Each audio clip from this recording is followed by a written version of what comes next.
Hey, good evening, relayers. Welcome to Relay USA.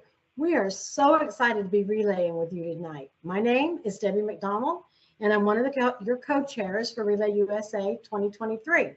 Joining me is our Relay USA co-chair, Russell Keeler. Thanks, Debbie. It's good to be spending a Friday night with our Relay USA relayers. Tonight, we are going to learn about the American Cancer Society's mission, honor our survivors and caregivers, remember our loved ones lost, and so much more. We started Relay USA 6 years ago. We love that through Relay USA, relayers from all over the United States and even from around the world can come together and take to the track wherever they live. And that's something that Relay USA does. We allow everyone to relay together because we are relays exactly where we are. And let's not forget our motto, Relay USA. Virtual before virtual was cool. Our Relay USA experience may be online, but we get to celebrate, remember, and fight back together. That's right. And let's all remember that Russ is the one that came up with our motto that we were virtual before virtual was cool. So let's go through our schedule tonight. Times are stated all in Eastern time. At 7:30, join us for the Survivor and Caregiver Ceremony. At 8, come back for advocacy at ACS CAN. 8:30, we're going to do a remembrance ceremony. At 9, we'll do Luminaria. 9:30, join us for Fight Back. That's always important. And at 10, we'll have closing. Again, all the times are stated in Eastern time. However, if you're unable to join us live, all the ceremonies are being saved on our Facebook page, and we'll have a YouTube channel so you can view it all later. So get your relay gear and have a great night. While you're enjoying some ceremonies this evening, get your team on Zoom, get them together, check out some of our ceremonies, watch one or two together, get outside, walk a lap around your neighborhood, make a donation to your fundraising page, make an appointment to get a cancer screening, or encourage someone else to do the same. That's right, Russ. Great words. Snap a few photos tonight while you're relaying them. Share them on your social media and message them to us so we can share them on our page too. Please use the hashtags, #RelayUSA and #RelayUSA 2023. We want to see you and all your relay spirit. Please share that with us. And continuing with the theme of sharing, let's welcome two amazing relay and ACS volunteers, Steve Bell and Joe Gillette, to Relay USA. Joe Gillette here. I'm with my buddy Steve Bell, and it's been a crazy couple of months for me. If you don't know already, I was diagnosed with cancer for the first time back in August, just before my birthday, and the last 5 months or 6 months, whatever it's been since then, it's been quite a ride, and I couldn't have got through a lot of it without my friends at ACS, and of course without my buddy Steve. Steve, thank you so much, and it's good to see you, bud. Oh man, that's what friends are for. Yeah. Oh my gosh, it's like when I heard the words myself, you have cancer. When you told me you have cancer, it just, it was hard for me to process that. It's like that classic case of somebody that does everything because of what a good person they are, and has no connection to cancer, but gets cancer himself. And that's funny because that's exactly where it was, along the way, when I was raising all my money for ACS, people would say to me, are you a survivor? I'm like, no, I just got involved at the right time. And I hit I hit my stride with the fundraising, and I never spoke, to the survivor side of it because it wasn't my journey, and then here we are now a couple of months later, and it actually is. It's pretty remarkable. Yeah, and I think everybody that's probably watching this video knows your story, but I don't know if they know really the challenges that you had to face. I mean, we all know that you were diagnosed in August, and then it led to brain surgery, which again caught me by surprise. And I'll never forget that day or that moment that Deb told me about that. And here we are now, 3 months in a hospital, which you only recall maybe 2 days of that, and not being able to walk. I mean, no fun, the language function difficult, but here you are now. I mean, I'm just I think everybody's amazed by that. I mean, how has your family, how's you have such a tight family. How have they been throughout this whole journey? You know, they've been great, but I think for them too, it was such a rough road beyond what I expected. You know, I think the expectations, in the beginning, I was supposed to go in for a week just for a little bit for them to clear a little space to treat, the brain tumors, with radiation. And then it all went haywire. And, it was beyond what anyone expected. And the next thing I know, I woke up in December. I lost 2 months of, full memory, no idea what happened. And it had to be a rough ride from them. And, and even in speaking to them now, again, it was beyond what what their expectation was. It was beyond what my expectation was. Yeah, I mean, They've been supportive, and thank God, we're so close, and they've helped me on the road to recovery. yeah, I remember the Come Fly With Me event, which is so awesome. And you just, to me, that you just, something seemed off. And so I just knew that this was not a good sign. But at the same time, you're an amazing fighter, and you just went, I mean, you made it through that. Your kids were awesome, keeping all your friends in Relay Nation, or Gillette Nation, should I say, posted Nice on shirt. your progress. You got the shirt on. I know, I got awesome. the shirt on. Fantastic. Oh yeah, I sold a lot of those.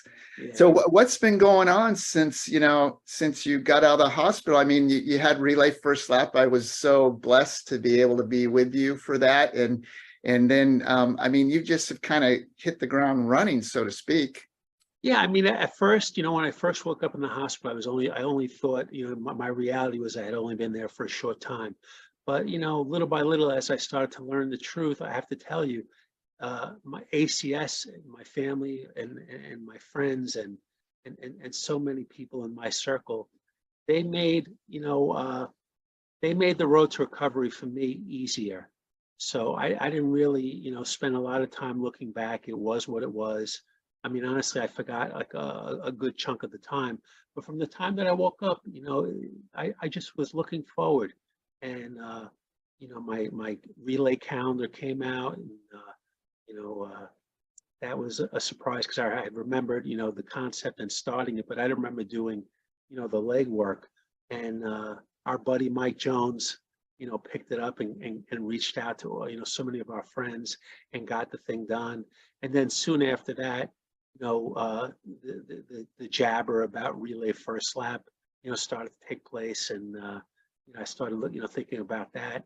And all these things pushed me forward, and no one thing more than waking up the morning of First Lap, waiting for my daughter to come, and visit us. I was staying with my middle daughter, my older daughter, waiting for her to come, visit us at my middle daughter's apartment to take First Lap, and her ringing the doorbell, me getting ready to rip into her for being late. And then just when I was about to rip into her, you and Renee sticking your heads through the doorway. And it was just a moment, where all my emotions caught up with me. And I probably had like a good cry for the first time. Well, we all did. I mean, it was a special moment. And Joe, when this all started, there was a group of relayers. I have to give special credit to Heather Mills and Joey, and that said, hey, you know what, Joe's got work to do, and he can't do it right now. So let's get together and let's finish the job for him. And there were, there was a calendar in the First Lap, and people just immediately enthusiastically took it on. And I don't know if we did as good a job as Joe Gillette would have done, but you did. We got the job finished for you. And so we're going to hand it back over to you now, and tell us what's been going on with you, in the last couple months. I mean, I know you're home now, which is a big thing for you, for anybody. But what else is going on in Gillette Nation? Well, it's funny because, again, waking up in the hospital, I had lost some time. So, as soon as I got that time back, I just really started looking forward. And then those ACS projects that you're always wondering, you start these things, will they continue without me if I'm not the guy kind of pumping it? And having those things kind of, go on autopilot, for lack of a better term, but being picked up by my fellow relayers, I got to tell you, those were huge pavers on the road to recovery for me. And they actually brought me back faster and helped me look forward. I mean, the calendar was, again, blew me away. And then we got right at the first lap, and just seeing the overwhelming participation again and the support from all the fellow relayers and friends and from staff. It was just, it was remarkable stuff.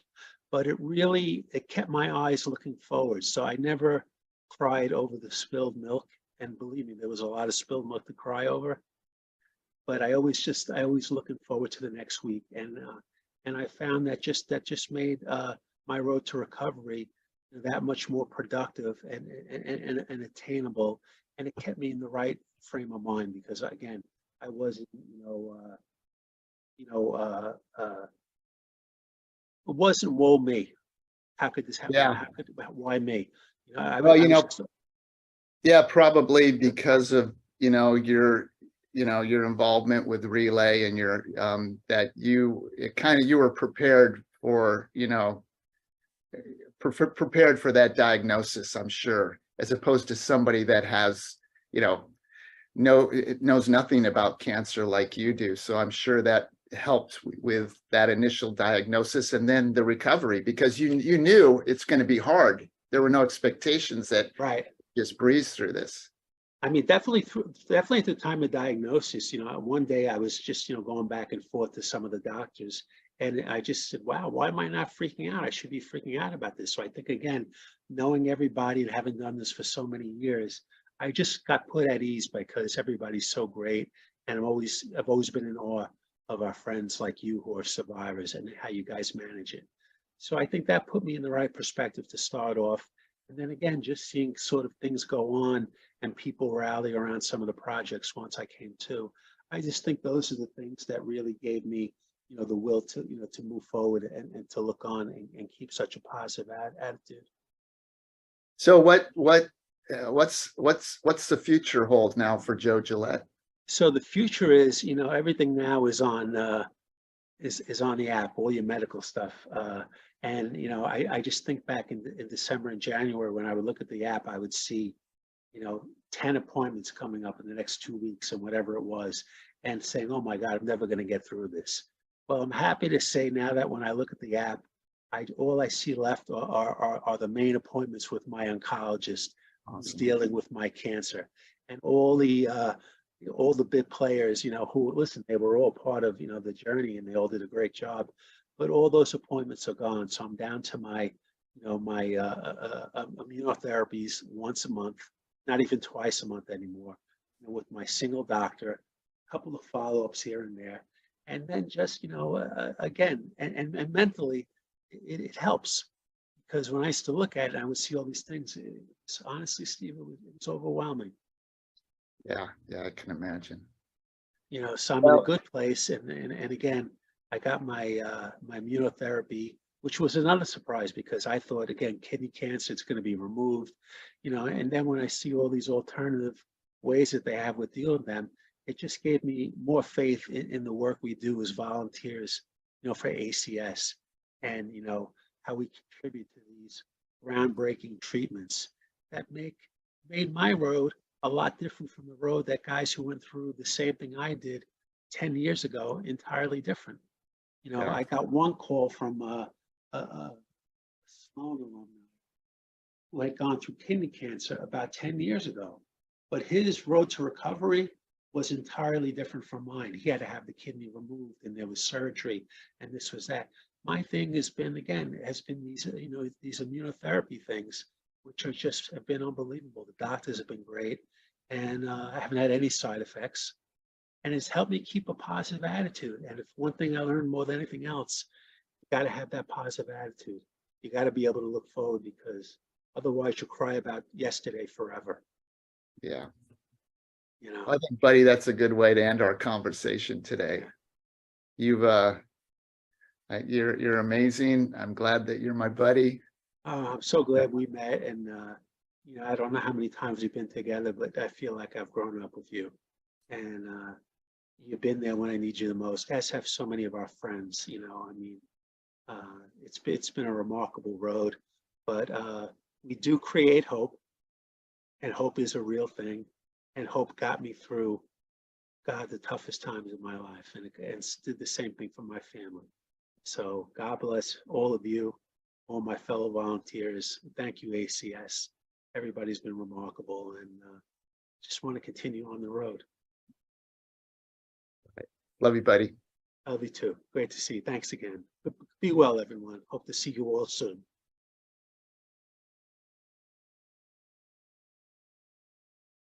Thank you, Steve and Joe. Joe is an inspiration to us all. Joe, thank you for sharing your story with all of us tonight. Thank you for bringing awareness to the American Cancer Society's mission to so many people around the country and around the world. Now it's time to relay. Russ, are you ready to relay? I'm ready. Me too. I've got my relay gear on, and I'm ready to kick off the evening and get some laps in. We'll see everyone back at 7:30 for our survivor and caregiver ceremony. Let's close out opening ceremonies with our paraded teams. Thank you to all the teams for everything you do to help us fight cancer. We are the American Cancer Society, and we are here to fight cancer for everyone.